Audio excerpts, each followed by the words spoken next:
Dans cette vidéo, je vais t'apprendre à créer l'arborescence de ton site en 5 étapes.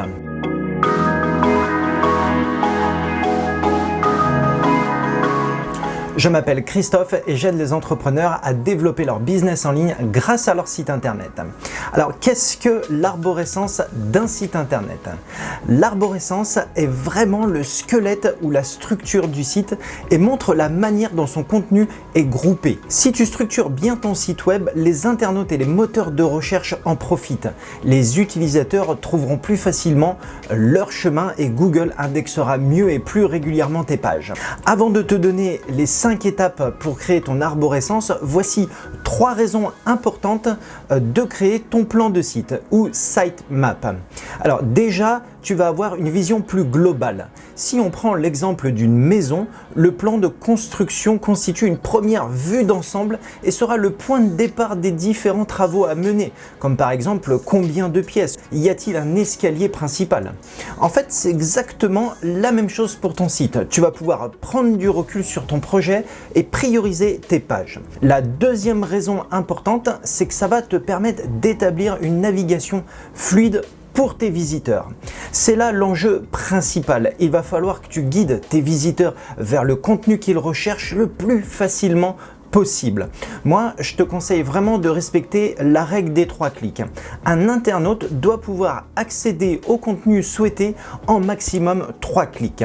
C'est une règle que Google prend en compte car son but est vraiment de donner l'information à l'internaute le plus rapidement possible. Et la troisième raison importante, c'est que tu vas améliorer ton référencement naturel. En effet, pour que ton site soit bien référencé, les moteurs de recherche ont besoin de comprendre rapidement et aisément son sujet et ses objectifs. Pour cela, ils vont explorer et analyser l'ensemble de contenus, page après page.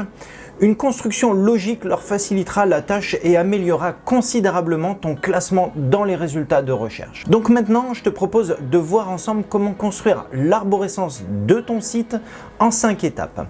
Alors, la première étape est de concevoir une hiérarchie de ton site web. Avant de te lancer à corps perdu dans la création de ton site, tu dois imaginer et concevoir une hiérarchie de ton site optimale. La hiérarchie consiste surtout à organiser l'information et les pages de manière logique et simple pour les internautes ou pour les moteurs de recherche. La hiérarchie entre les pages va influer sur le maillage.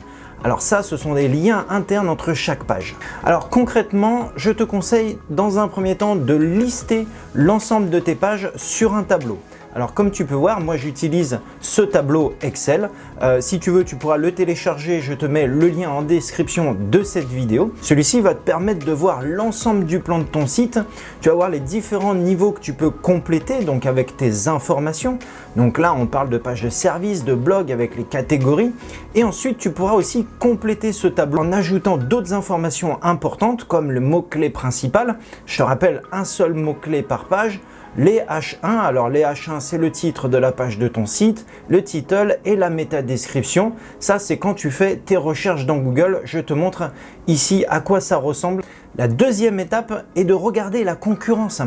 En matière d'arborescence, observer les sites similaires s'avère être une véritable mine d'informations.